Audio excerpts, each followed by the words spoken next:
काढून देतील समजवण्याचा प्रयत्न केला तर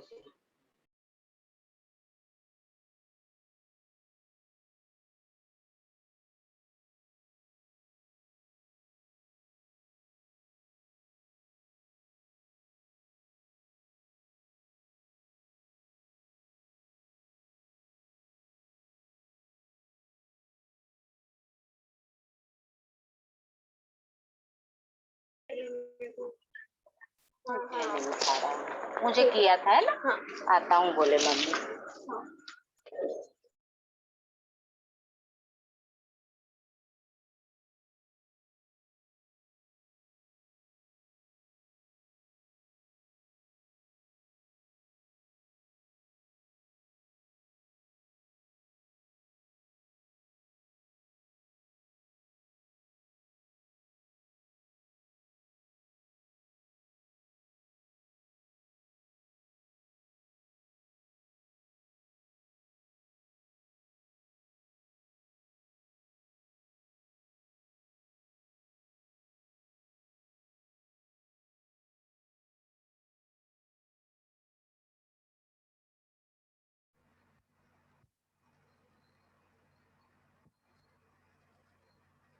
नमो तस्सा भगवतो अरहतो सम्मा सम्बुद्धस्सा। नमो तस्सा भगवतो अरहतो सम्मा सम्बुद्धस्सा। नमो तस्सा भगवतो अरहतो सम्मा सम्बुद्धस्सा। आज हम लोग वर्षवास के अवसर पर 3 महीने का यह कार्यक्रम देशना का आयोजित किया गया। लगातार आज यह 3रा दिन है। आज का जो विषय हमने लिया है वो है जीवन मार्ग।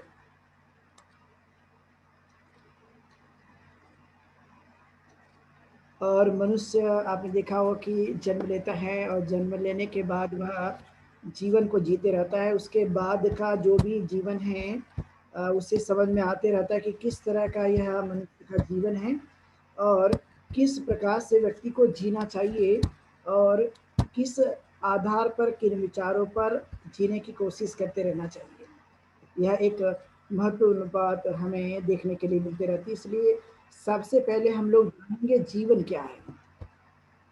तो आपने देखा होगा कि जीवन के बारे में जहाँ तक समझ लोगों की निर्माण हुई है वह समझ ये कहती है कि हम अपने माता पिता के द्वारा जन्म लेते हैं और जन्म के बाद हम अपने जीवन को जीने के लिए हम खुद भी सक्षम नहीं होते और इसलिए माता पिता जो है वो हमें पालन पोषण करते हैं, वो हमें पोषक तत्व देते हैं ताकि हम लोगों का ग्रोथ हो सके। इसलिए व्यक्ति को बचपन से ही खाद्य पदार्थ के लिए जो भी जीने के लिए तत्व लगते हैं वो आवश्यक माने जाते हैं। इसलिए यदि बचपन में ही खाद्य पदार्थ ना मिले तो आपने देखा हो कि हमारा जीवन आगे बढ़ना काफ़ी मुश्किल है, उसकी कोई संभावना नहीं होगी। और इसलिए माता पिता को ये समझ में आता है कि हम अपने बच्चों को जन्म देने के बाद में उसका ग्रोथ करें, उसकी आयु को बढ़ाए, उसकी देखरेख करें। इसलिए हर बच्चा जो भी जन्म लेता है उसकी देखरेख करना, उसको परवरिश करना ये काफ़ी महत्वपूर्ण माना जाता है। और धीरे धीरे आपने देखा कि उस व्यक्ति का जीवन स्तर जो है वो धीरे धीरे बढ़ते रहता है और जब बढ़ता रहता है तो आपने देखा कि उसको समझ नहीं होती कि जीवन भी क्या है, जीना कैसे है, किन विचारों को अपने जीवन काल में उतारने की कोशिश करनी चाहिए, किन विचारों को मानना चाहिए, किन विचारों पर जीवन को चलने की कोशिश करनी चाहिए, यह कोई भी नहीं जानता। यानी बच्चा जो है वो अबोध के रूप में जन्म लेता है और उसे पता नहीं होता कि जीवन भी क्या है, जीना किस तरह से है।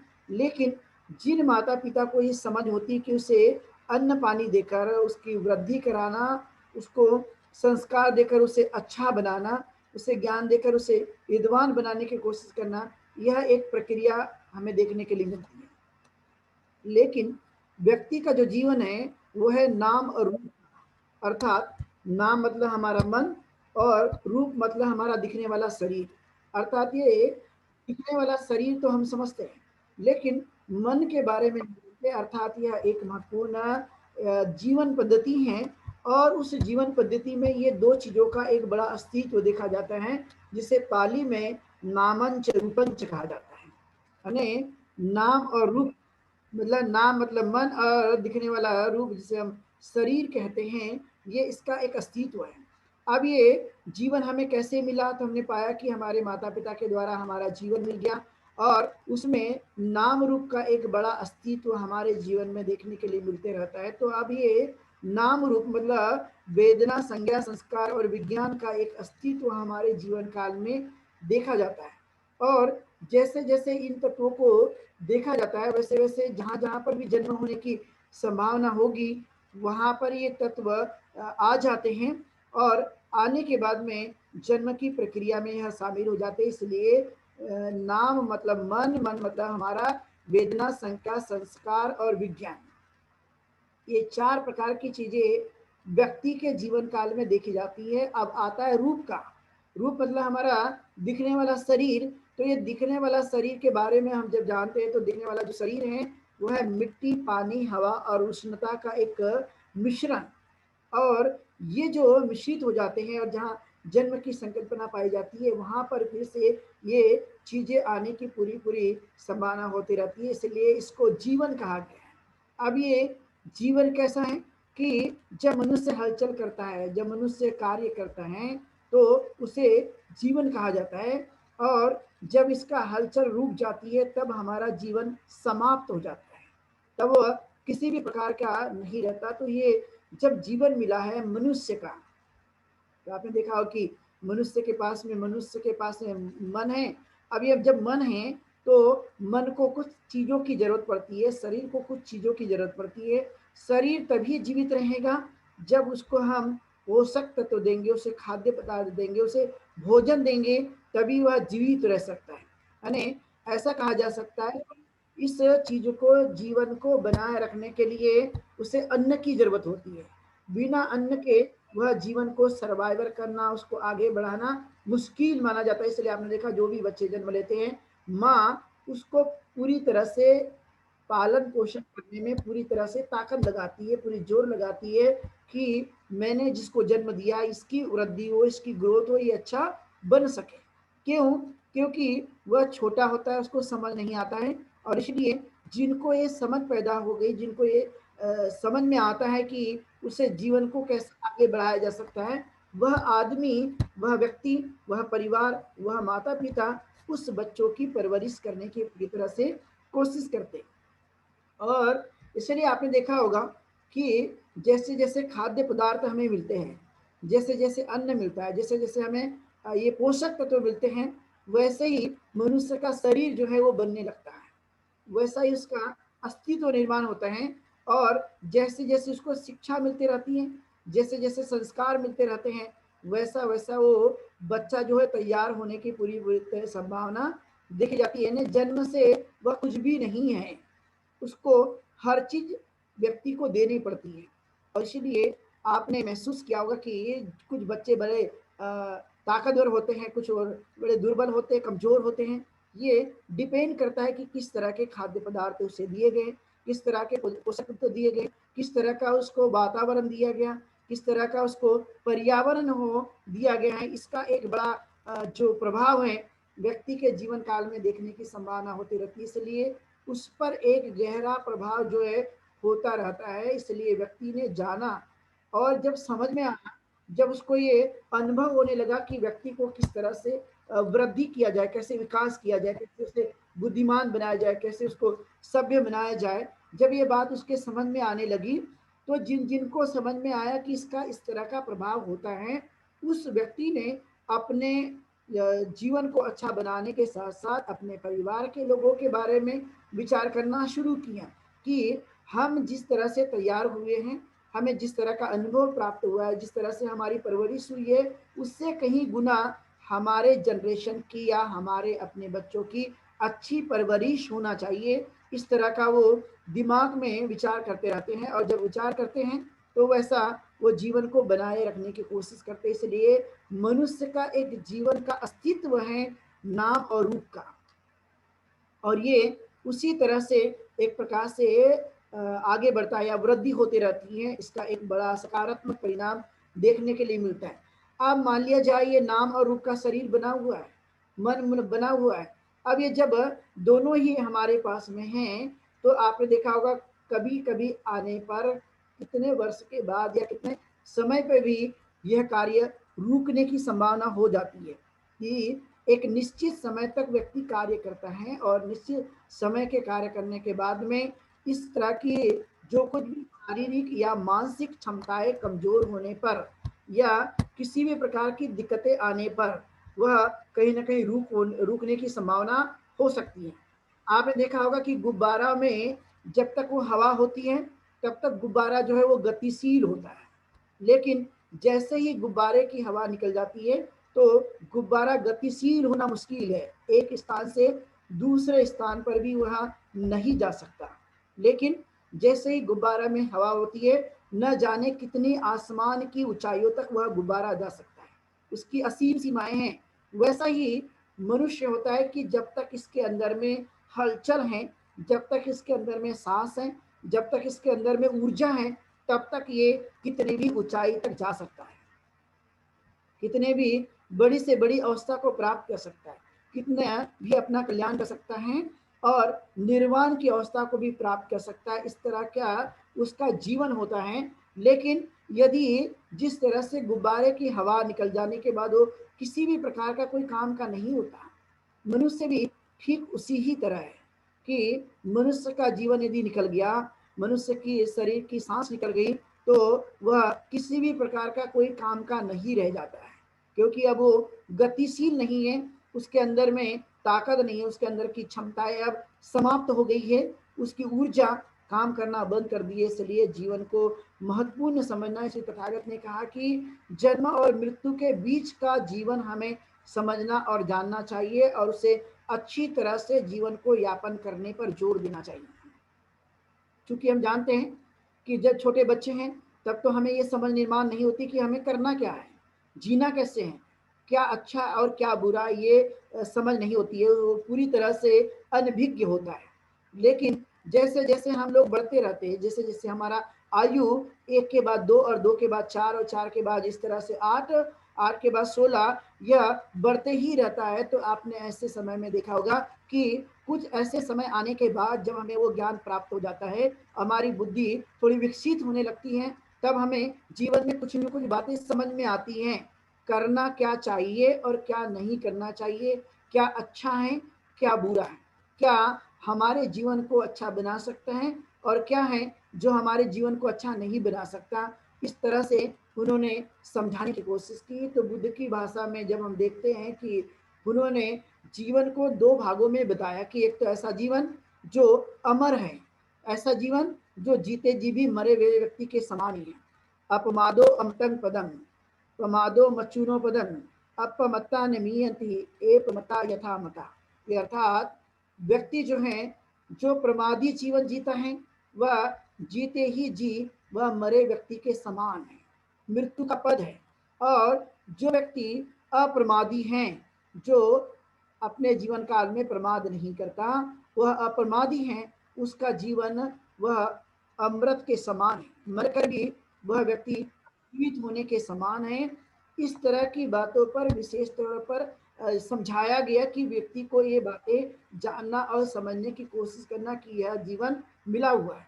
अब आपने देखा होगा कि जीवन जब मिला हुआ है तो सभी लोग अलग अलग रूपों में देखने के लिए मिलते हैं, अलग अलग कलर में देखने के लिए मिलता है, अलग अलग प्रकार का उनका आकार होता है, अलग अलग प्रकार की उनकी रंग रूप हमें देखने के लिए मिलते हैं।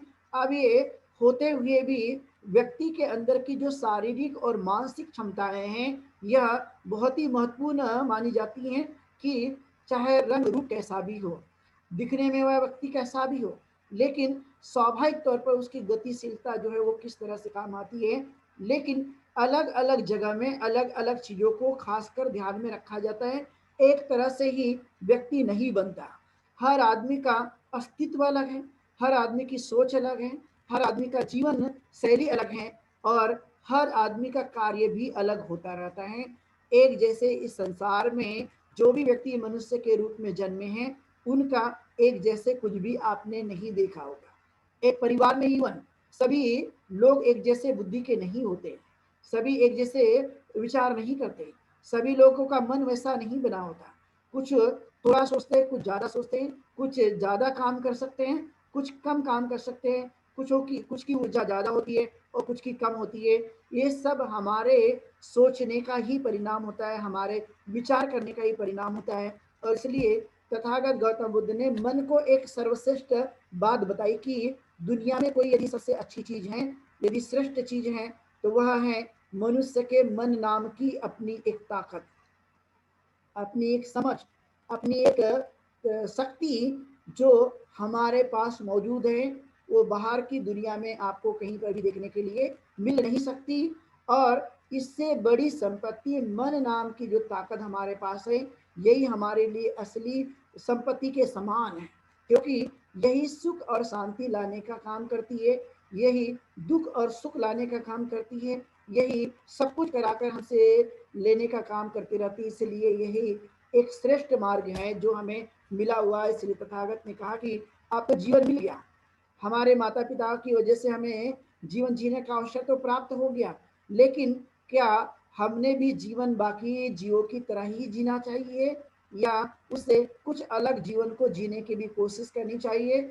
यदि हमारे पास मन नाम की ताकत है, यदि हमें विचार करने की ताकत है, समझने की ताकत है, तो क्या हमने भी बाकी लोगों की तरह ही जीवन जीना चाहिए?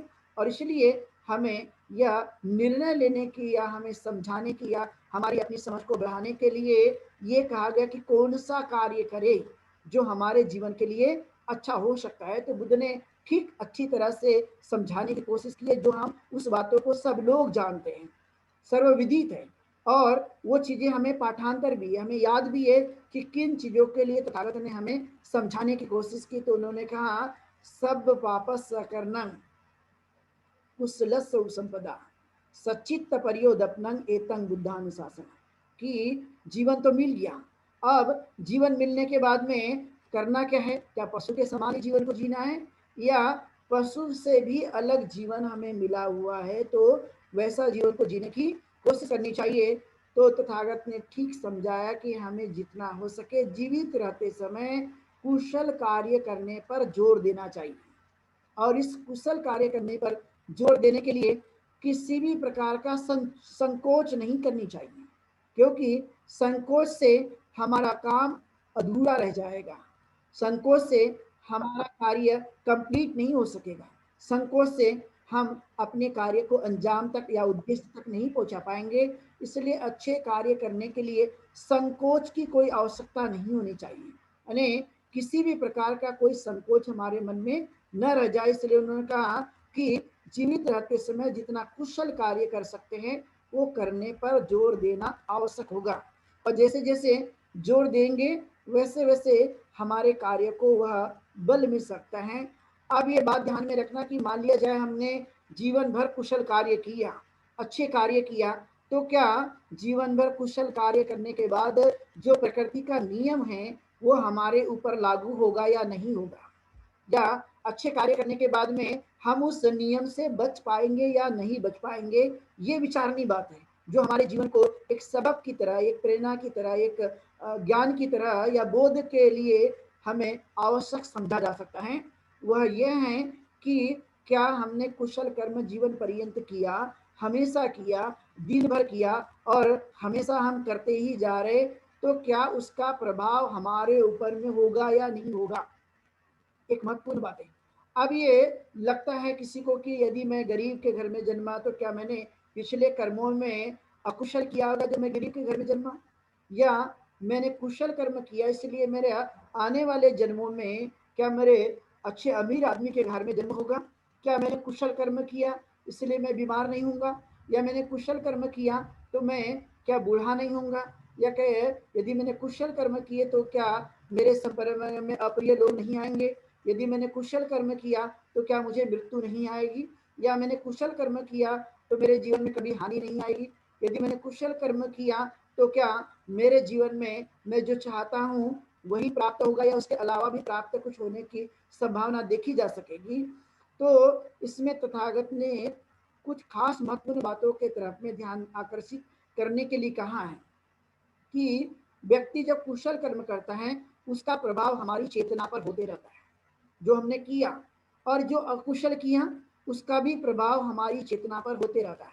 लेकिन इसमें एक महत्वपूर्ण बात समझने के योग्य ये है कि कुशल कर्म करने के बाद प्रकृति के नियम के आधार पर जो भी कार्य या नियम बनाए गए हैं वो सभी लागू मनुष्य के जीवन काल में होते रहेंगे, उससे कोई भी आदमी अछूता नहीं रह सकेगा।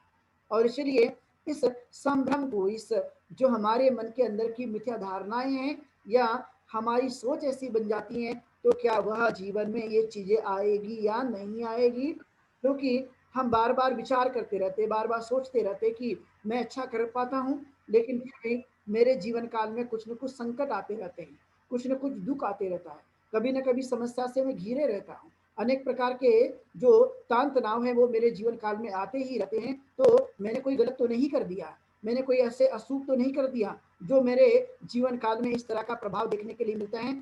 लेकिन यह उस बात का संकेत नहीं है, क्योंकि जीवन मिला ही है तो वह जीवन बदल जाने के लिए भी है, वो जीवन क्षणभंगुर है इसलिए वह चले भी जाएगा। इसलिए मेरा यह कार्य का परिणाम नहीं है कि मैं यदि अकुशल कर्म करता हूँ तो मैं बीमार होऊंगा और कुशल कर्म करता हूँ इसलिए बीमार नहीं होऊंगा, या मैं कुशल कर्म करता हूँ इसलिए मैं जीवन पर्यंत हमेशा के लिए मैं जीवित रहूंगा, अकुशल करता हूँ इसलिए मैं मेरे जीवन काल में संकट आने की संभावना होगी।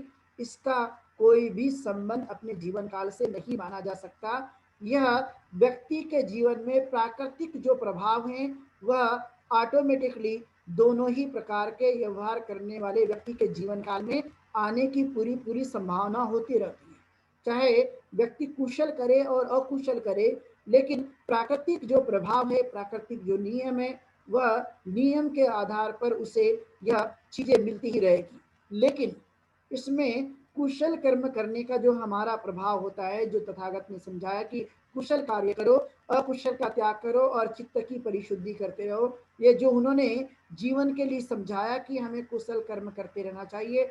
कुशल कर्म करने का जो महत्व है वह है जीवित रहते समय जो हमने अच्छे कार्य किया उसका चेतना पे हमारा प्रभाव होते रहता है, और यह सोच पर एक बड़ा प्रभाव डालता है, हमारे बुद्धि पर एक बड़ा प्रभाव डालता है, हमारे मन को सकारात्मक दृष्टिकोण के आधार पर जीवन जीने की वह प्रेरणा देता रहता है। इसलिए अच्छा सुख का परिणाम है अच्छे विचार करना, यह एक अच्छा जीवन का प्रभाव होते रहता है।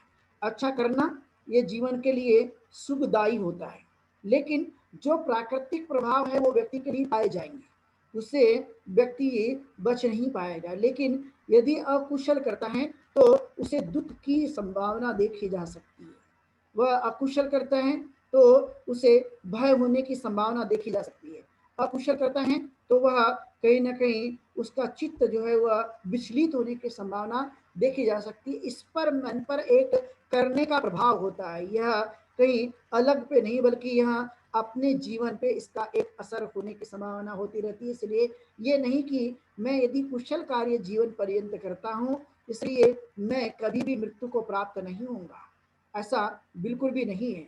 वह व्यक्ति के जीवन में कभी न कभी इस तरह का जो जीवन मिला हुआ है वह बदलने के लिए है, वह जाने के लिए है। इसलिए जीवित रहते समय कुशल कर्म करने पर तथागत ने जोर देते हुए समझाने की कोशिश की, बताने की कोशिश की, इस पर हमें ध्यान देने की कोशिश करनी चाहिए, क्योंकि अक्सर जो लोग हैं इस बातों के लिए भ्रमित होते रहते हैं और वो सोचते रहते हैं कि यदि मान लिया जाए अकुशल हो गया और कुशल हो गया तो क्या इसके प्रभाव नहीं देखे जा सकेंगे, तो इसके प्रभाव हमारे जीवन काल में देखे जाते हैं, और लेकिन इसका प्राकृतिक जो भी प्रभाव होगा वह हर व्यक्ति के जीवन काल में आने की पूरी पूरी संभावना होती रहती है। इसलिए तथागत ने कहा कि अच्छे चीजों के तरफ में हमें विशेष ध्यान देना चाहिए।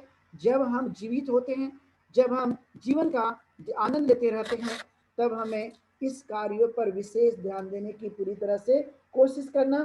तो तथागत ने कहा कि कुशल कर्म करो जितना हम कर सकते हैं, अच्छे कार्य करो जितना हम कर सकते हैं, और करना ही नहीं तो उसका संचय करने पर ध्यान, उसे जितना बढ़ा सकते हो वो बढ़ाने पर जोर देते रहो, और यही करने पर हमें ज़्यादातर देने की कोशिश करनी चाहिए। और जो भी अकुशल होगा वो लोगों को न प्रेरित करना न खुद करने की कोशिश करना कि मैं तो करूंगा ही नहीं, लेकिन मैं किसी को भी करने के लिए प्रेरित नहीं करूंगा, किसी को भी मैं यह करने के लिए ज्यादातर सलाह भी नहीं दूंगा। मुझे तो करना ही नहीं है, लेकिन मैं दूसरों को भी करने की सलाह नहीं देता, क्योंकि मैं अपनी चेतना पे अकुशल प्रभाव होने नहीं देता। मैं अपनी चेतना पर कुशल प्रभाव होने के लिए ही मैं प्रेरित करते रहता हूँ, और यही मेरा सुख का आनंद होगा, मेरा यही जीवन जीने का ढंग होगा, यही मेरे जीवन के लिए काम आने की संभावना होती रहती है जब तक मैं जीवित रहता हूँ। यह कार्य, यह कर्म, यह मेरे जीवन के लिए काफी प्रभावशाली बने रहते हैं। इसलिए मुझे इन कार्यों पर ध्यान देने की कोशिश करनी चाहिए। और मैं हर आदमी के लिए, जो भी व्यक्ति जीवित होता है, जो भी हमारे संपर्क में आते, जो भी हमारे जीवन के साथ जुड़े हुए लोग हैं, इन सब लोगों के लिए मैं यह कुशल कार्य करने के लिए मैं प्रेरित करते रहता हूँ, मुझे करना चाहिए। अक्सर आपने देखा होगा, जब मनुष्य दुख में होता है तो अच्छी चीजों का चिंतन करने की कोशिश करता है, लेकिन यदि हम शुरू से ही इस कार्य को करते रहते हैं तो हमारा दुख कमजोर पड़ जाता है, हम उसको जीत लेते हैं और हम हिम्मत के साथ अपने कार्यों को करने की कोशिश करते हैं। एकाएक कार्यों का बोझ आने से हम उस कार्य को जल्दी से समाप्त नहीं करते, लेकिन जैसे जैसे पहले से यदि किया गया है, समझ पैदा की गई है, तो आने वाले संकट को भी हम ऐसे ही ले जाते हैं जैसे हवा किसी चीज को ले जाती है, वैसे ही हम अपने दुखों को भी जल्दी से ही समाप्त कर देते हैं। वो जीवन में उसे रुकने नहीं देते, उसे ठहरने ही नहीं देते, उसके लिए कोई फुल स्टॉप करके नहीं रखते, बल्कि उसे जीवन से हम निकालने की कोशिश करते हैं, उसे दूर करने की कोशिश करते हैं, ताकि मैं अपने जीवन को सुखपूर्वक और आनंद के साथ में जी सकूं। और जब मैं ये जी सकने की मैं प्रेरणा लेता हूँ या ये कौशल्य मैं अपने जीवन काल में उतार लेता हूँ, तो इससे मुझे बेहद अच्छी तरह से जीवन जीने का अवसर प्राप्त हो सकता है। जब तक मैं इस अस्तित्व में हूँ तब तक इसका मुझे लाभ प्राप्त होते रहता है। श्री तथागत ने कहा कि कुशल कर्म करने के लिए बार बार करना चाहिए, एक बार करके नहीं छोड़ना, बल्कि उसे बार बार करने की कोशिश करते रहना। जितना मैं कर सकता हूँ, जितना मैं कोशिश कर सकता हूँ, उसको ध्यान में रखने की कोशिश करते रहना। इसलिए मैं बहुत बार ये सलाह देते रहता हूँ कि जब हम जीवन को जीते हैं तो मैं अकेला जीवन यापन नहीं कर रहा हूँ, बल्कि हम सब लोगों के, सब जीवों के साथ जीवन को यापन कर रहे हैं। इसलिए हमें कुछ महत्वपूर्ण कार्य करने पर जोर देते रहना चाहिए।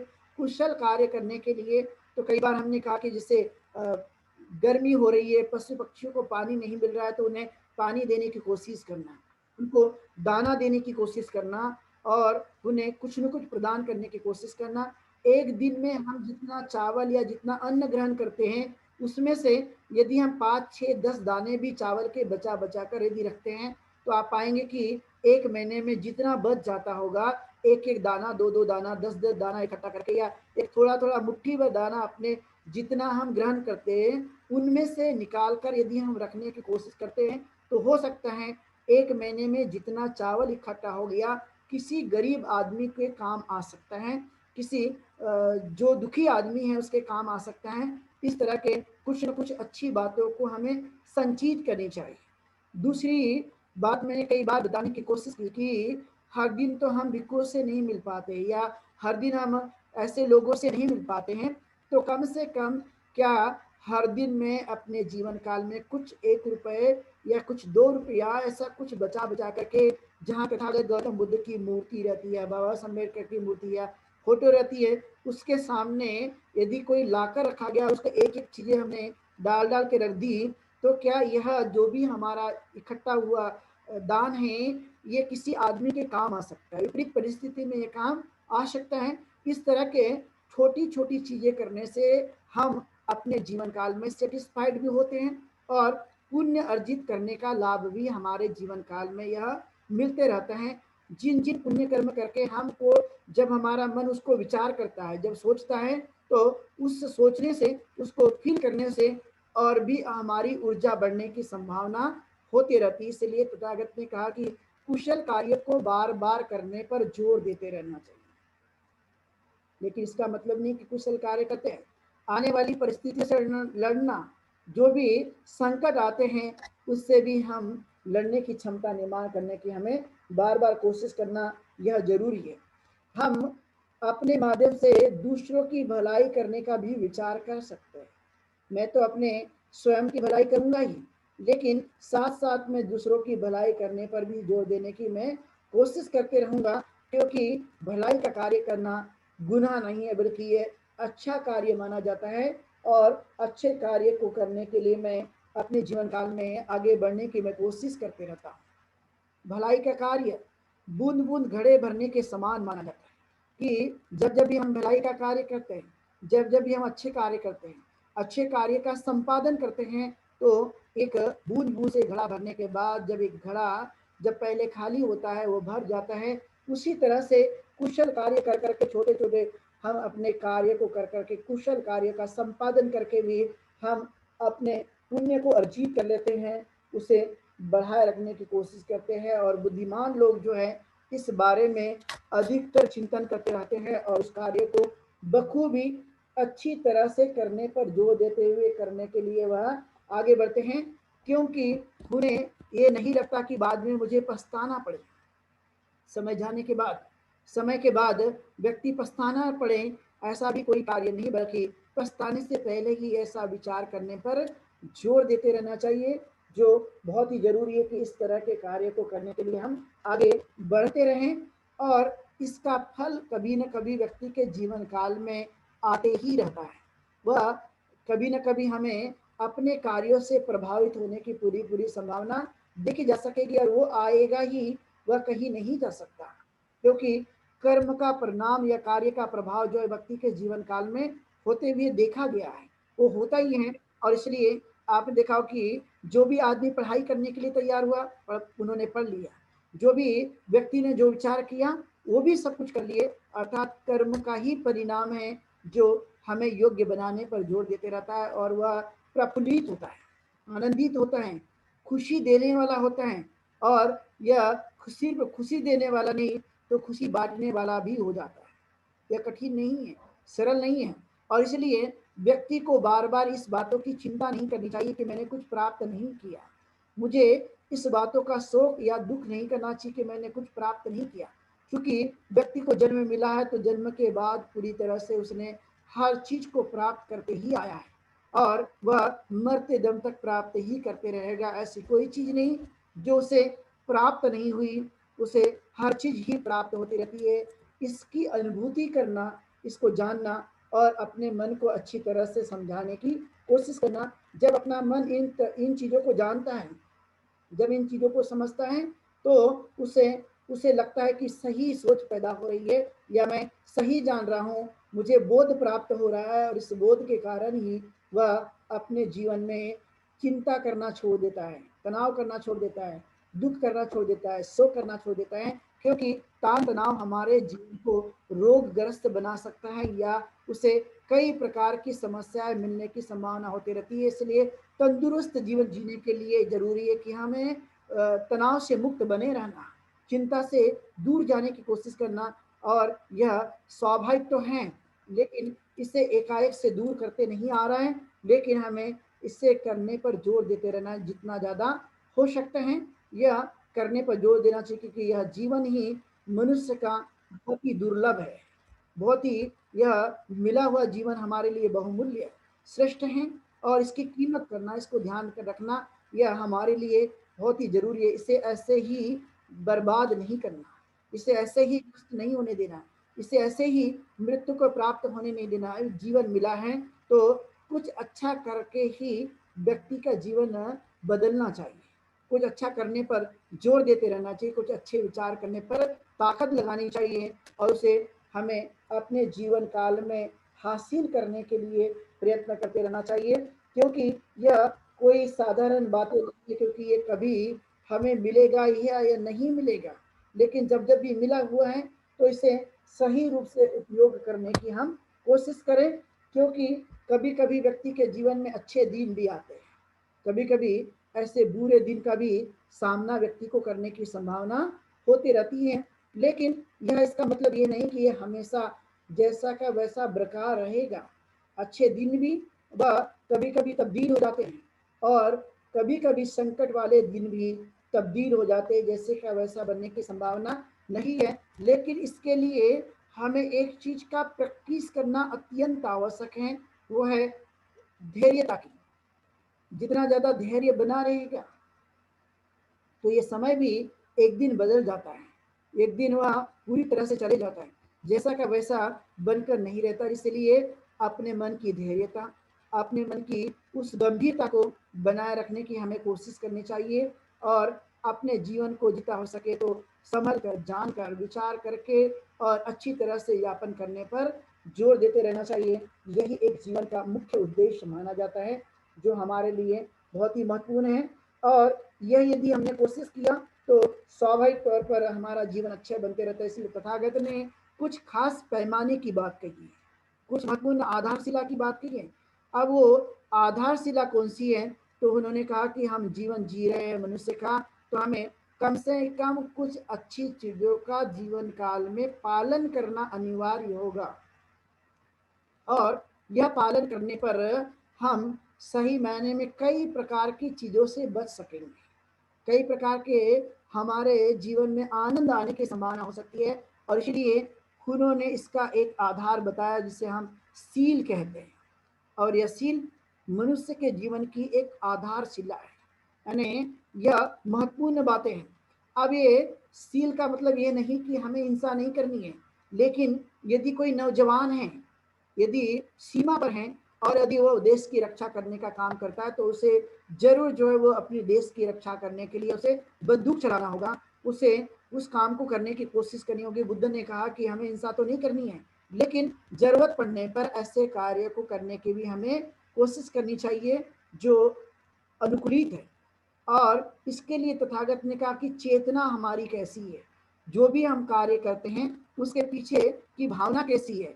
यदि भावना अच्छी है तो उसका कोई परिणाम नहीं आता, लेकिन यदि भावना अच्छी नहीं, जानबूझकर किया गया कर्म वो कहीं ना कहीं हानि पहुंचाने की कोशिश किया जाता है। इसलिए उन्होंने कहा चेतना पर ही निर्भर करता है, चेतना ही हमारी प्रमुख है।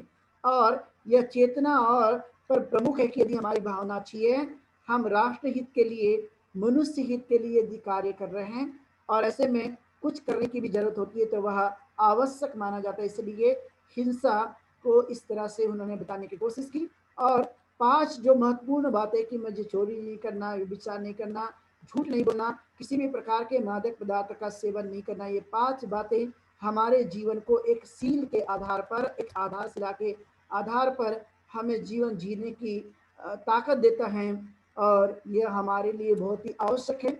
और यह एक ऐसी सुगंध है जो चारों दिशाओं में पूरी तरह से फैलने की संभावना होती रहती है। कोई साधारण आधारशिला नहीं है जीवन की, यह एक महत्वपूर्ण आधारशिला है और इसे हमें ध्यान में रखने की कोशिश करना चाहिए। यदि हम इससे करते हैं तो हमें और भी आंतरिक रूप से एक ताकत मिलने की संभावना देखी जा सकती है और यह एक महत्वपूर्ण है। यानी जितनी चंदन की और तगर की सुगंध नहीं पाई जाती, उतनी तेज, उतनी अच्छी सुगंध या सील की मानी जाती है। ये कोई साधारण बातें नहीं है। दूसरी महत्वपूर्ण बातें कि जीवन में हम सबसे तो बच सकेंगे, लेकिन व्यक्ति जो है वो अपने मन से नहीं बच पाता है, वो अपने मन पर इसका दैनिक जीवन में प्रभाव होते हुए देखा जाते रहता है और इसे हमें ध्यान में रखने की कोशिश करना कि यह हमारे लिए बहुत ही महत्वपूर्ण है, बहुत ही उपयोगी है और जीवन को एक आनंदित जीवन को बनाए रखने के लिए यह एक महत्वपूर्ण गुणधर्म है, सद्गुण है, एक आधारशिला है जिसे हमें सील के रूप में हम जानते रहते हैं। इसे हमें प्रैक्टिस करना, इसे बनाए रखने की कोशिश करना जितना मैं अपने जीवन काल में कर सकता हूँ। और यदि हमें कर सकते हैं अच्छे कार्य तो हमें बुद्धिमान बनने के कारण हमें पछताना नहीं पड़ता, लेकिन नहीं किया गया तो मूर्ख की भांति, जैसे मूर्ख बार बार पछताते रहता है, बार बार वहाँ इस कार्य को करने की कोशिश करता है, उस तरह से उसे दुख बार बार होने की संभावना होती रहती है। इसलिए हमें ये कार्य पे विशेष ध्यान देने की कोशिश करनी चाहिए। और इसलिए कहा जाता है कि जो पाप करने वाला है, अकुशल करने वाला है, वह व्यक्ति जो है वह जीवन में दुख उसे प्राप्त होता है, सुख प्राप्त की कम संभावनाएं देखी जाती है। और अच्छे कार्य करते, कुशल कार्य करते हैं तो उसे सुख की ज़्यादातर ये संभावना देखी जा सकती है। इसलिए हमें इस बातों पर विशेष ध्यान देते हुए आगे बढ़ने की कोशिश करनी चाहिए।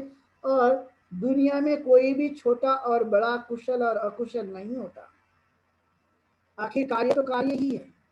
आखिर जीवन में चेतना पर उसका प्रभाव ही होता है, चाहे छोटी चीज हो या बड़ी हो, करने के बाद में उन चीजों का एक प्रभाव जो है वो दैनिक जीवन में होते रहते की संभावना होते रहती है, और उसका प्रभाव भी हमारे जीवन काल में होते रहता है। इसलिए काम कोई छोटा और बड़ा नहीं है, काम तो आखिर काम ही होता है।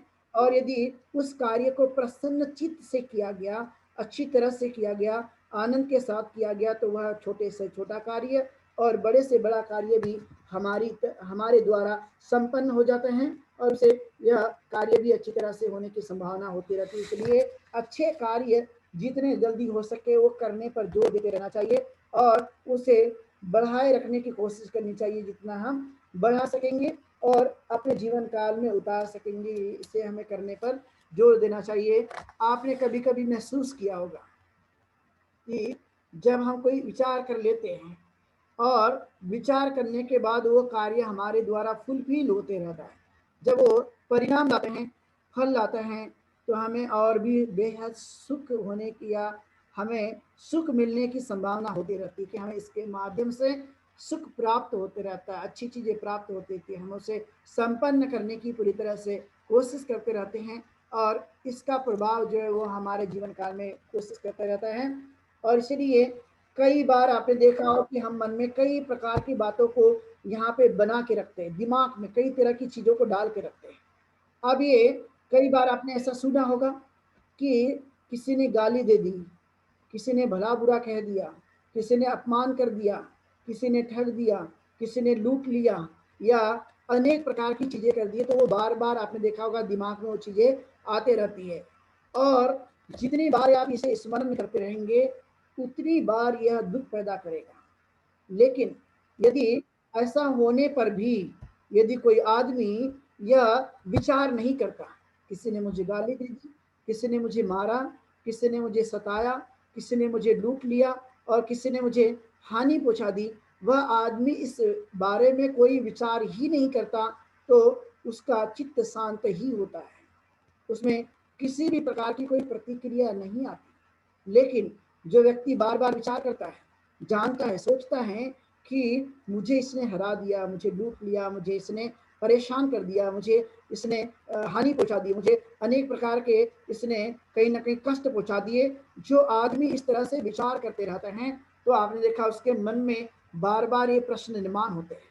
और जितनी बार ये प्रश्न निर्माण होंगे उतने बार हमें वो सोचकर दुख उत्पन्न होगा, क्रोध उत्पन्न होगा, और जब क्रोध उत्पन्न होगा तो स्वाभाविक तौर पर उसके प्रति और भी हमारा जो द्वेष है वो पूरी तरह से बढ़ने की संभावना होती रहती है। जैसे जैसे वो सोच बढ़ती है, जैसे जैसे वो दिखाई देता है, वैसे वैसे क्रोध बढ़ने की संभावना होती रहती है। लेकिन आपने विचार ही नहीं किया तो आपका क्रोध बढ़ने की संभावना नहीं होती, वह रुक से जाता है, थम सा जाता है, किसी भी प्रकार की कोई प्रतिक्रिया होने की संभावना नहीं देखी जाती। कभी कभी ये लोगों की सोच बनती है कि क्या किसी ने हमारा अपमान कर दिया तो क्या उसका विरोध नहीं करना चाहिए, या कभी उसको हमें सजा नहीं देनी चाहिए, या हमें कभी उसे परेशान नहीं करनी चाहिए। अब ये उसका तो अज्ञान है ही है, लेकिन क्या हमारा भी अज्ञान वैसा ही बना रहना चाहिए? तो कहा गया कि उसने यदि कर लिया लेकिन आपने विचार ही नहीं किया, उसकी बातों को आपने ग्रहण ही नहीं किया, क्योंकि ग्रहण किया तो हमारी भावनाएं उत्तेजित होगी, हमारे मन को विचार करने के लिए वह अवसर देगा। लेकिन आपने विचार ही नहीं किया तो वह आपके ऊपर में किसी भी प्रकार का कोई असर नहीं डालता है, किसी भी प्रकार का कोई परिणाम नहीं आता। और इसलिए आपने देखा होगा कि जब सावित्रीबाई फूले जब वो पढ़ाने के लिए गई 5 महिलाओं को, उसके ऊपर में कीचड़, पत्थर, गोबर और इत्यादि कई चीजों को फेंका गया, और जब फेंका गया तो उसका भी अपमान हुआ, उसको भी लोगों ने गलत बातें कही। लेकिन मान लिया जाए उस इसी कार्य में वह विचार करते रहती कि मुझे इन्होंने मार दिया, मेरा अपमान कर दिया, मेरे ऊपर में गोबर और पत्थर और कीचड़ भी फेंक दिए, तो इसी में चक्कर लगाकर वह पढ़ाने का काम नहीं करती, वह यहीं पर रुक जाती और यहीं पर रुकने के कारण उसका कारवा आगे नहीं बढ़ सकता। उसने कहा कि परेशान करने वाले भी कितने दिन परेशान करेंगे। उसने दिमाग का आइडिया लगाया, सोचा क्या कि ठीक है, गोबर यदि डालते हैं, पत्थर मुझे मारते हैं, तो ये साड़ी मेरी यदि गंदी हो जाती है तो मैं एक के साथ दूसरी साड़ी ले जाने की मैं कोशिश करूँगी, लेकिन मैं उनका किसी भी प्रकार का विरोध नहीं करूँगी। तो उसने टेक्निक सोच ली, या उसने उपाय सोच लिया, और उपाय सोचने के बाद में उसने अपने मार्ग को प्रशस्त किया। सेम ऐसा ही एक उच्च किस्म का जीवन बन जाता है। जब हम लोग ऐसे विचार करना शुरू कर देते हैं तो ऑटोमेटिकली हमारा क्रोध, हमारा वेर शांत हो जाता है। इसलिए तथागत ने ऐसे ही नहीं कहा, नहीं वेरे न वेरानी संबंधित कुदाचन अवरेंच संबंधी एस धमो शनम कर, कि प्रकृति का प्राचीन काल से सनातन से चलते आ रहा एक प्रमुख नियम है। उस नियम को कहा जाता है कि वेर से वेर को नहीं जीता जा सकता, वेर को अवेर से ही जीता जा सकता है। यही दुनिया का सनातन नियम है और इसे हमें जोर देना चाहिए, समझना चाहिए कि हम अपने मन को इस तरह से सरल बनाएं, इतना सीधा बनाएं कि उसके ऊपर में बाहरी चीज़ों का कोई भी प्रभाव ना हो सके। जिस तरह से एक मिसाइल को रोकने के लिए कवच पैदा किया जाता है, उसी तरह से हमें अपने मन के अंदर में इस तरह के कवच निर्माण करना चाहिए कि बाहरी शक्ति भी कोई यदि हमें टकराती है तो हम अपने मन का कवच के माध्यम से उसे रोकने की कोशिश करेंगे, उसका प्रभाव हमारे चित्त पर होने की संभावना नहीं देते रहेंगे। तो ऐसे कंडीशन में हमारा मन परेशान नहीं होगा, हमारा मन दुखी नहीं होगा, हमारा मन चिंता नहीं करेगा, हमारा मन शोक नहीं करेगा, और तत्काल ही इस प्रभाव से हम बाहर निकलने की पूरी संभावना देखी जा सकेगी।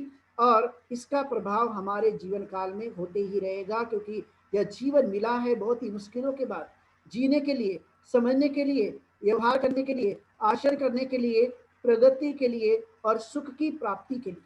तो जितना हम इसे प्राप्त कर सकते हैं वो करने पर हमें जोर देना चाहिए, क्योंकि विचार ही है जो व्यक्ति को बनाए रखता है, विचार ही है जो व्यक्ति को नष्ट भी कर देता है।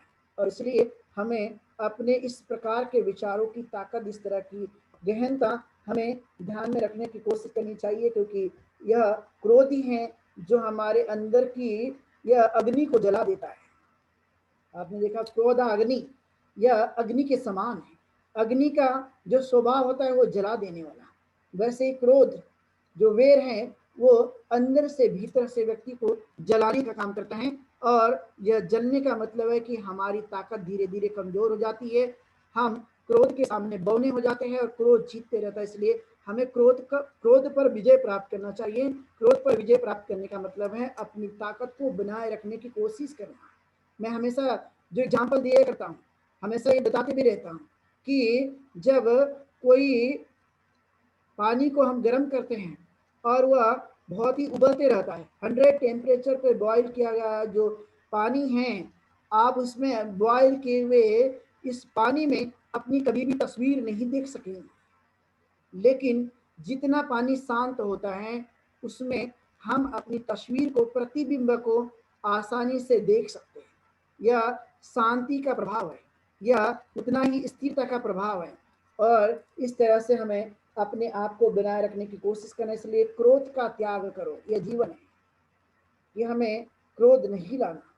क्रोध हमारे अग्नि के समान है जो हमारे जलाने का काम करती है।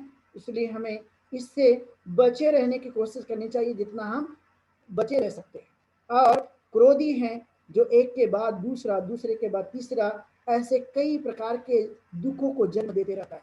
क्योंकि दुख का मतलब है एक दुख से दूसरा दुख, दूसरे दुख से या तीसरा दुख, और तीसरे दुख से चौथा दुख, मतलब एक के बाद एक का सिलसिला शुरू हो जाता है यदि उसे रोका नहीं गया।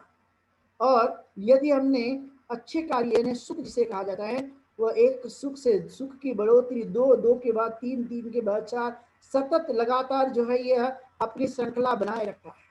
एक के बाद दूसरी, दूसरी के बाद तीसरी, इस तरह से एक बड़ी उसके अंदर की यह वृद्धि हो जाती है और उसका असर जो है हमारे जीवन काल में एक बेहद तरीके से देखे जाने की संभावना होती रहती है। इसलिए हमें अपने जीवन काल में पराजित नहीं होना, हमें जीतने की भावना करनी चाहिए, अपने आप से लड़ने की भावना निर्माण करनी चाहिए, इस पर विजय प्राप्त करने की कोशिश करनी चाहिए।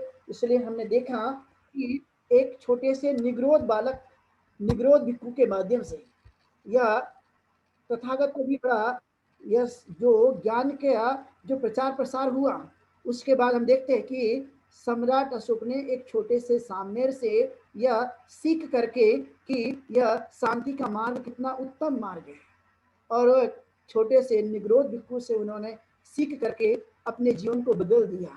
उसने हिंसा का रास्ता त्याग दिया, क्रोध का रास्ता त्याग दिया, और वह दुनिया में सबसे ज्यादा लोकप्रिय बन पाए। यही उसका एक प्रमुख कारण है, और इसलिए उन्होंने अच्छी तरह से कार्य करने पर पूरी तरह से जोर देने की कोशिश की। तो हमें यह आगे की चीज़ों को बनाए रखने की कोशिश करनी चाहिए। इसलिए कामाग्नि को जितना हम शांत कर सकते हैं उसे हमें करने पर जोर देना चाहिए। जितना घृणा से हम दूर रह सकते हैं वह दूर रहने की कोशिश करनी चाहिए, क्योंकि आपने देखा होगा एक आदमी दूसरे आदमी के साथ घृणा करता है, उसका समय घृणा करने में ही चला जाता है। एक आदमी दूसरों से ईर्ष्या करता है, उसका समय ईर्ष्या करने में ही चला जाता है। एक आदमी जो अपने समय को ही लोभ द्वेष से ही प्रभावित रखता है, उसका समय ऐसे ही नष्ट हो जाता है, कुछ भी प्राप्ति की संभावना नहीं होती। लेकिन जैसे ही व्यक्ति इन चीजों को दूर करते जाएगा, क्रोध को दूर करते जाएगा, ईर्ष्या को दूर करते जाएगा, घृणा को दूर करते जाएगा, लोभ और द्वेष को दूर करते जाएगा, तो उसके मन में कुछ अच्छा करने के समय प्राप्त होगा, कुछ अच्छा करने के लिए उसके दिमाग में बातें उत्पन्न होगी।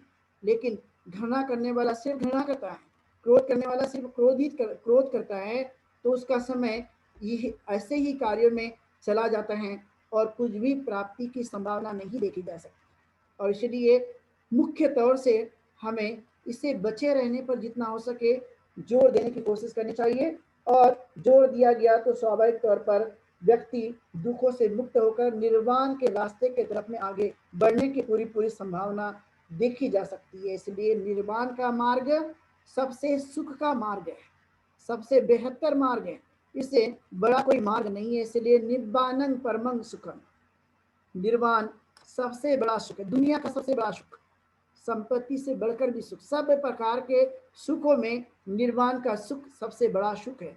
निब्बानं परमं सुखम, जिस तरह से पाली में कहा जाता है, और यह बातें हमें विशेष तौर पर ध्यान रखने की कोशिश करनी चाहिए, और इसे हमें बार बार लाने के लिए प्रयत्नशील होना चाहिए कि मैं अपने जीवन काल में यही जीवन पद्धति को अपनाने पर जोर देते रहूंगा। चाहे दूसरे घृणा करेंगे, चाहे दूसरे ईर्ष्या करेंगे, दूसरे क्रोधित होंगे, चिंताएं करेंगे, तनाव में ग्रसित रहेंगे, लेकिन मैं इस धर्म को जानता हूँ, इस धर्म के जीवन पद्धति को जानता हूँ, तो मैं बिल्कुल भी नहीं करूँगा।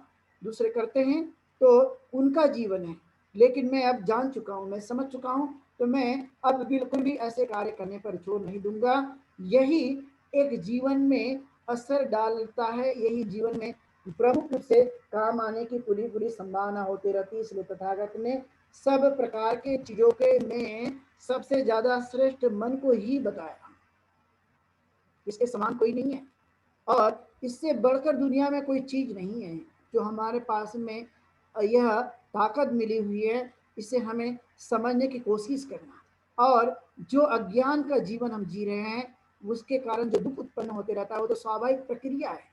और इसलिए आपने देखा होगा कि तथागत ने ठीक ठीक समझाया, पूता मति धनमति इति बालो विहति अत्ता ही अतनुनथा कुतो पुता कुतो धन। अर्थात हम यह विचार करते रहते हैं, अक्षर मनुष्य यह विचार करते रहता है, यह मेरा धन है, यह मेरा सब कुछ है, यह मेरी सब संतानें हैं। लेकिन तथागत ने कहा कि जब शरीर हमारा नहीं है तो कहाँ पुत्र, कहाँ धन, कहाँ सब कुछ, यह कुछ भी नहीं है। ये सब कुछ बदल जाता है, ये सब कुछ परिवर्तित हो जाता है, और यही तो जीवन का रहस्य है जो हमें जानना होता है, जो समझना होता है। लेकिन इसका मतलब ये नहीं कि हम जहाँ रहते हैं वहाँ से हमारे संबंध खराब हो, जहाँ रहते हैं उससे हम दूर चले जाएं, वो मतलब नहीं, लेकिन उनका मतलब है कि आसक्ति से दूर बने रहना, यही मेरा है, यह एक भ्रम है, लेकिन यह मेरा सब कुछ है और मुझे इसी में जीवन को जीना है और मिलजुल कर जीवन को जीने की मुझे कोशिश करनी है, एक दूसरे से मैत्री भावना का व्यवहार करने के लिए कोशिश करना है। जब हम इन बातों को जान लेते हैं, समझ लेते हैं, तो हम आसक्ति के बंधन से उसे दूर हो जाते हैं, अथवा उसे तोड़ देते हैं और हमारा मन काफी व्यापक हो जाता है, यानी यही मेरा है, ये भावना से हम दूर हो जाते हैं, क्योंकि यह मेरा भी मैं नहीं हूँ, यह तो एक प्रकार का नाम और रूप का अस्तित्व है, शरीर और मन का एक अस्तित्व है जो मुझे माता पिता और इस प्रकृति के इस बहुमूल्य तत्व से मिला हुआ है। और जब ये बहुमूल्य तत्व से मुझे मिला हुआ है, जीवन जीने का अवसर प्राप्त हुआ है, तो इसमें कई प्रकार की, कई शक्तियों की ताकत इसके अंदर में छुपी हुई है। और जब इसके अंदर में अलग अलग प्रकार की शक्तियाँ छुपी हुई है, तो इससे हमें जानना, समझने की कोशिश करना कि यह जीवन बहुत ही महत्वपूर्ण है और इस जीवन को मैं अच्छी तरह से सुखमय बनाने के लिए मैं पूरी तरह से कोशिश करते रहूँगा, क्योंकि यह जीवन निश्चित ही दुर्लभ माना गया, दुर्लभ के साथ में मुझे जीवन जीने की प्रेरणा मिल रही है। और इसलिए अधिकतर व्यक्ति अपना समय दूसरों के दोष गिनाने में, दूसरों को देखने में और दूसरों के लिए ही अपना समय व्यतीत करते रहता है, इससे हमारे आश्रय बढ़ते रहते हैं। लेकिन व्यक्ति जितना अपनी तरफ ध्यान देगा, जितना अपने ऊपर में वह कोशिश करेगा, उसके आश्रय टूट जाते हैं, वो कई प्रकार के बंधनों से मुक्त हो जाता है। और इसलिए यह हमें विचार करना चाहिए कि हमें अपने ऊपर, अपने तरफ ध्यान देने के लिए कोशिश करना जितना हम कर सकते हैं। जब ये किया जाता है, यह अपने तरफ ध्यान देने का मतलब कि दूसरों की मदद करना नहीं, दूसरों की रक्षा करना नहीं, ये मतलब नहीं है। अपने तरफ देखने का मतलब है कि अपने आप को जानने की कोशिश करो, मेरे अंदर किस तरह की हलचल है, मेरा किस तरह का व्यवहार है, मैं किस तरह की आदतें मेरे अंदर में हैं, मैं किस तरह के स्वभाव वाला हूँ और मैं किस तरह का जीवन जी रहा हूँ, इस पर देखने की जरूरत है। जब इस पर देखा जाता है तो हम सुधार की कोशिश कर सकते हैं और दूसरों की तरफ में हमारा ध्यान केंद्रित होते रहता है। इसलिए तथागत ने कहा कि हमें अपने साथ साथ रक्षा करनी है। हम जब तक अपनी रक्षा कर पाएंगे तभी तो दूसरों के लिए रक्षा कर पाएंगे। जब तक हम खुश नहीं रहेंगे, दूसरों को खुशी कैसे दे सकते हैं? जब तक हम नहीं रहेंगे तो दूसरों को खोने का एहसास कैसा करा सकते हैं? और इसलिए यह एक महत्वपूर्ण देन है, यह एक बड़ी ताकत है। इसलिए अच्छे मार्ग का चयन करना, इसलिए जो कुशल मार्ग है, जो अच्छा मार्ग है, जो धर्म है, इस मार्ग को अपनाने पर जितना हो सके हमें जानने की और कोशिश करना कि किस तरह का हमें यह जीवन मिला हुआ है और इस जीवन को हम अच्छी तरह से व्यतीत करने पर जोर देने की कोशिश करेंगे जितना हो सकता है। और इसलिए कहा जाता है कि जीवन में सत्य के आधार पर अपने आप की रचना करना, करुणा के आधार पर अपने आप को बनाए रखने की कोशिश करना और संयम बरतने की कोशिश करना और जितना हो सके वास्तविक रूप से अपने जीवन को जीते रहने के लिए प्रेरित करना। और यदि यह कार्य किया गया तो स्वाभाविक तौर पर हम अपने कार्य को एक अच्छी तरह से जीवन जीते समय, मनुष्य का जीवन जीते समय हम इसे कर पाते हैं और करने पर हमें जोर देते हुए सुख की अनुभूति होने की तरफ हम आगे बढ़ने की कोशिश कर सकते हैं। यह एक महत्वपूर्ण सिद्धांत है और इस सिद्धांत के साथ ही अपने आप को बनाए रखने की, अपने आप को जीवन के उस शिखर तक ले जाने की पूरी तरह से कोशिश करना, क्योंकि तभी हम जान पाते हैं, तभी हम समझ पाते हैं, तभी हम अपने जीवन में आए हुए कष्टों को जो है उखाड़ फेंकने की कोशिश करते हैं, जड़ मूल से नष्ट करने की कोशिश कर सकते हैं। और यह करने पर ज़्यादातर जोर देने की कोशिश करनी चाहिए। इसलिए जितना हो सके प्रसन्न और आनंदित होकर अपने कार्य को करते रहना जितना हो सकता है, और यही हमारे लिए जीवन के लिए महत्वपूर्ण है। और हम अपने माध्यम से अपने को भी परेशान नहीं और दूसरों को भी परेशान न करना। जब हम अच्छा अपने लिए करते हैं तो दूसरों के लिए भी अच्छे विचार करने की भावना को बनाए रखने की कोशिश करना। हो सकता है कि हम कल नहीं कर पाए, आज तो कर रहे हैं लेकिन कल नहीं कर पाए, इसलिए कल की हमें चिंता नहीं, बल्कि आज ही करने की चिंता हमें ज़्यादातर होते रहने चाहिए। यदि यह कार्य किया गया तो स्वाभाविक तौर पर एक उत्कृष्ट कार्य हमारे जीवन काल में संपन्न हो जाता है, अच्छी तरह से व्यतीत हो जाता है और उसे हम पूरी तरह से कार्य करने पर जोर देते हैं। इसलिए यही एक उत्तम मार्ग है, यही एक श्रेष्ठ मार्ग है जिसे हम जीवन जीने की कला कहते हैं, जीवन जीने की श्रेष्ठता कहते हैं, जीवन को यह अंधकार से निकालकर प्रकाश की तरफ ले जाने वाला मार्ग कहते हैं।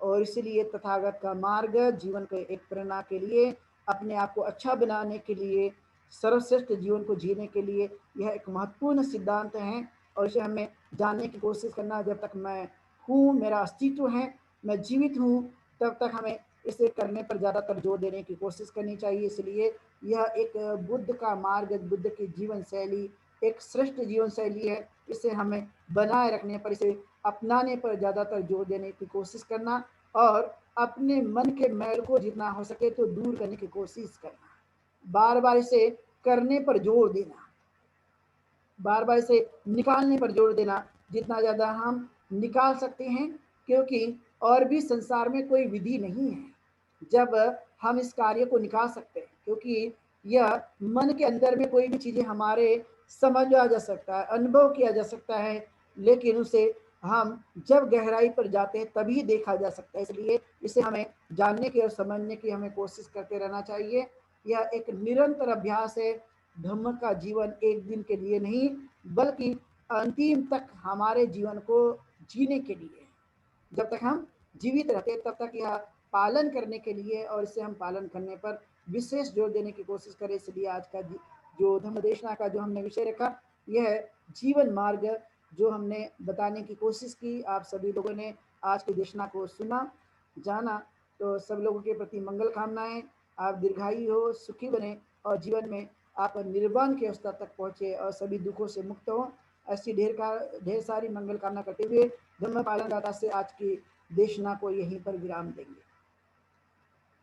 सब पाप सकरणं कुशलस्य उपसम्पदा सचित परितपनं एतं बुद्धान शासनं धम्मं चरे सुचरितं नतं दुचरितं चरे धम्मचार्ये सुखं सेति अस्मिन् लोके परमे च न तावता धर्मधरो यावता बहुभासति यो च पम्पे सुत्वानं धम्मं कायेन पश्यति सवे धम्मधरो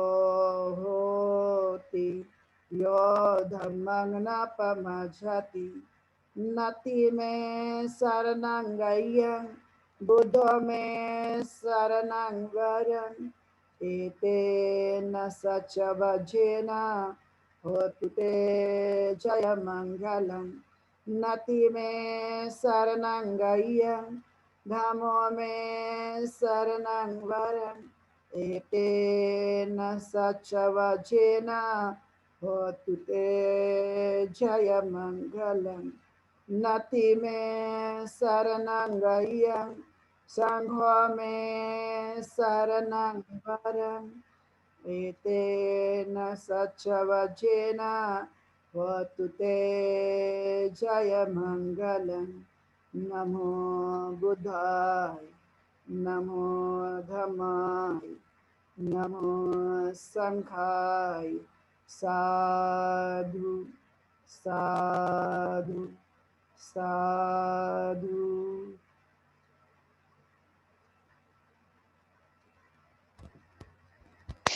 वंदे में बनते जी।